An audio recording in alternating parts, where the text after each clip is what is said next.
grande que las hay, doble moral, falsas apariencias y riquezas inexplicables, por no decir maravillas. Y encontramos líderes que se llaman a sí mismos eso, que solo abandonarán sus cacicazgos con los pies por delante o por órdenes presidenciales. El regreso del PRI a la presidencia de la República no ha llegado a los bolsillos de nadie. Los salarios en la industria y en el comercio son inferiores que en 2008. La contención salarial se ha manipulado y se nos ha hecho creer que la corrupción somos todos, que es un problema cultural, y yo les digo que no. Los corruptos son ellos, despachan enfrente, en las oficinas de gobierno. Nosotros no recibimos un solo centavo por ellos. Así que la corrupción no es un problema cultural. Mis maestros no me enseñaron a robar. Y no creo que ningún maestro enseñe a robar. A lo mejor los deberían de enseñar. Bueno, están en universidades privadas. Allá están bien. Los ejemplos de la corrupción sobran. Las casas de Angélica Rivera y de Peña, las de Luis Videgaray, las de Miguel Ángel Osorio Chong y las de Luis Enrique Miranda Nava, a donde le busquen. O la sospecha recaen ahora en el consorcio español OHL, propiedad del noble español también, Juan Miguel Villamil, con el señor gobernador.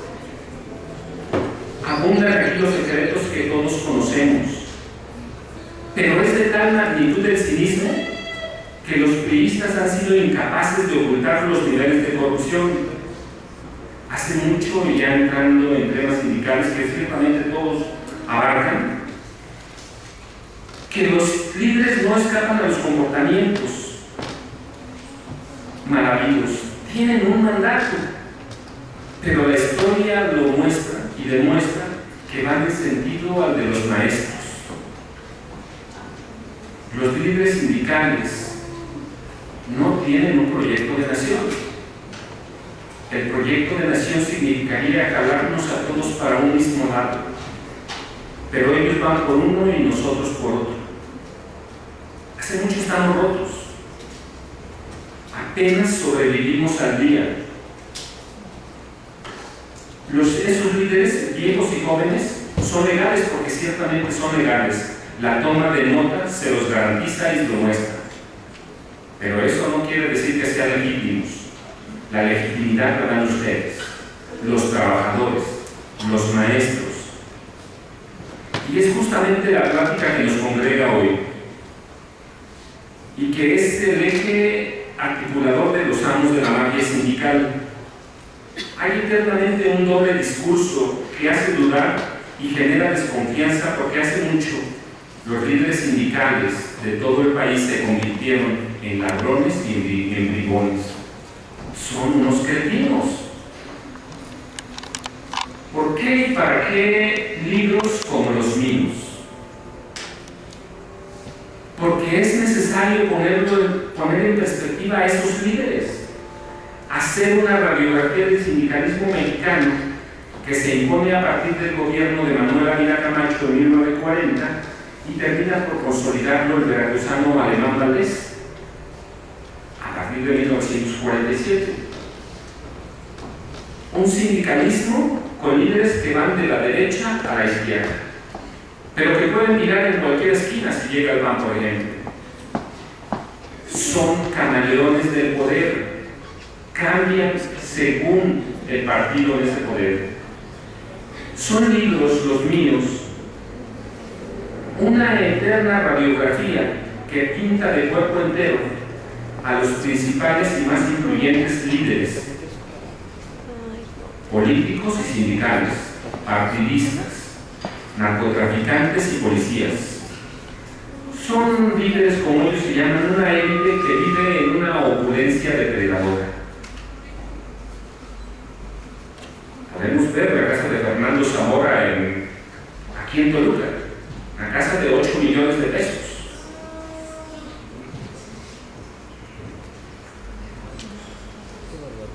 pero se mueven por todos lados, con todas las clases políticas, así que nunca nadie les va a hacer nada. ¿Por qué?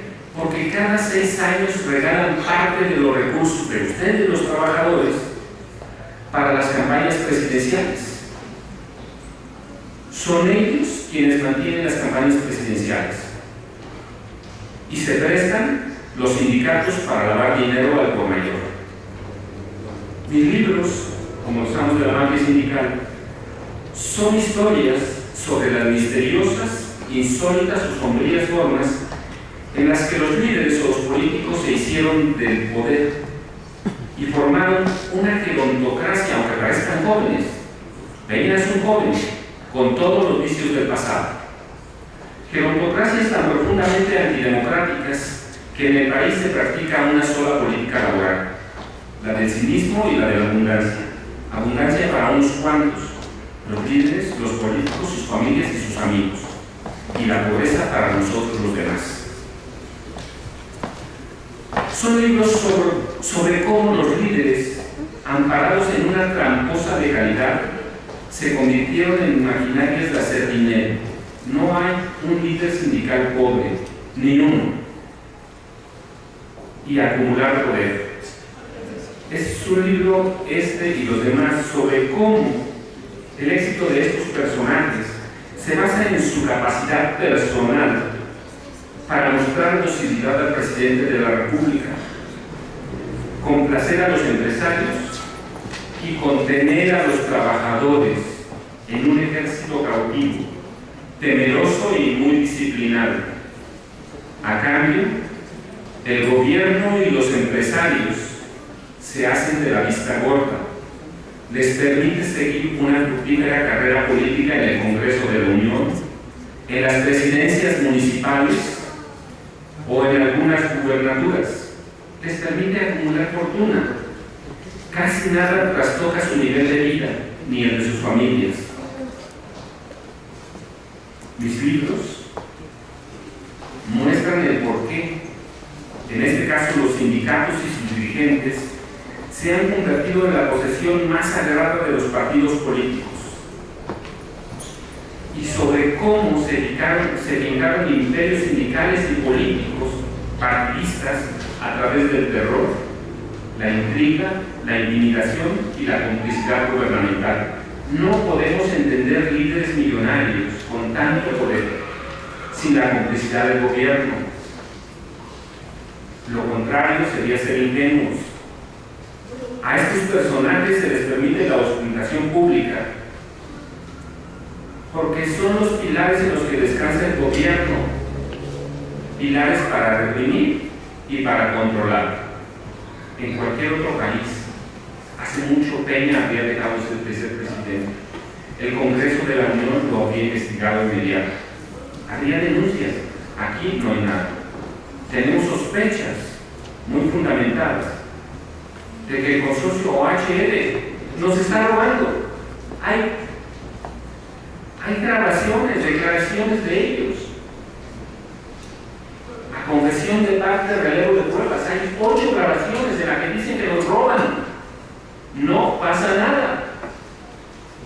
Porque nos ven como una mercancía electoral. ¿Por qué los maestros, por qué los hemos visto tan abajo? Porque hoy los tenemos haciendo campaña electoral. Tenemos 100,000 maestros en el Estado de México, muchos de ellos, la mayoría, haciendo campaña. Yo vivo en San Mateo, están aquí haciendo campaña abiertamente. En Metepec están haciendo campaña abiertamente. En eso se han convertido. Por eso llegamos hasta ahí. Ustedes no imponen los programas de estudio, los planes, las cátedras. Seguimos lo que marcan ellos. Pero tenemos un sistema que empieza a cambiar en los 70. Cuando los europeos querían mano de obra. ¿De qué los podemos culpar? Por eso mis libros son una síntesis de las perversiones, la gran corrupción y las deformaciones de la élite sindical y de la élite en el poder. No digamos de la élite empresarial, porque eso se los adelanta, en octubre próximo, va a publicar un nuevo libro sobre cómo cada vez que nosotros consumimos algo, estamos sustentando el porfirismo. Vivimos un sistema económico similar, con los mismos empresarios. A lo mejor cambiaron algunos nombres, pero les confieso que no la mayoría. Cada vez que tomamos una Coca-Cola, que déjenme decirles, el 99% de los hogares de este país conoce esa marca y la tiene en su casa. Estamos apoyando el porfirismo. Quizá no vemos los apellidos, pero cuando entramos a los consejos de administración, vamos a ver otra vez a los Garza y Garza Sada, Garza La Guerra. No hemos cambiado las estructuras económicas de este país. Pero bueno, eso es un adelanto. Mis libros son sobre las paradojas. Por ejemplo, los amos de la mafia sindical dicen proteger a los trabajadores, pero son instrumentos para explotarlos como los secretarios de educación. Quieren ser invisibles, pero son ostentosos, brutalmente ostentosos. Todos los días vemos al hijo y a la hija de Romero de Champs comprando departamentos de 5 millones, de 4 millones de dólares en Miami, por ejemplo, o al hijo del exgobernador poblano Mario Marín comprando un castillo medieval de 10 millones de euros, al hijo de Granier comprando en Cancún un complejo hotelero de 6 millones de dólares. Todavía me impresiona. Ellos no se impresionan porque se conocen.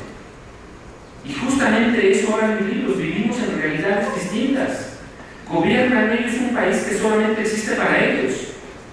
Y nosotros vivimos un país que no existe para ellos, excepto en elecciones. Porque ciertamente sí somos un poder. No lo ejercemos porque no queremos. No lo ejercemos porque tenemos realidades fragmentadas. Déjenme decirle, por ejemplo, Los amos de la mafia sindical no es un libro que haya nacido al azar. Cuando yo empecé en fines de 70 y 1980 hasta 81 como joven reportero aquí en Toluca, hablaban de un sindicato de maestros. Y ciertamente, pero cuando empecé a investigar, resulta que tenían un cacique, Agrippín García está. Y luego tenían otro más adelante, Lauro Rendón Castrejón. O sea, un sindicato que ha vivido de caciques. Y los maestros, yo no los veo viviendo mejor que antes. Yo no los veo ganando mejor que cuando yo era niño. A lo mejor estoy mal, porque cuando vienen las encuestas a las escuelas o cuando vienen las cuestiones públicas, los maestros dicen que están bien. Yo lo vivo. Los maestros que yo tuve, algunos viven todavía y viven tan mal como entonces, pero ahora peor, porque no tienen el respeto de la población. No solo pasa en los maestros. Ahora platicamos de cómo nació el CENSEN, que ustedes llaman el otro sindicato. Se los platico porque lo estudié por años. En México el sindicalismo cambia a partir de 1940. Primero tuvimos el anarcosindicalismo. Después tenemos el caudillismo sindical que dura más o menos hasta el 36, con Morones, controlando todo y haciéndose ministro de Industria y Comercio. En los 40 en este país cambia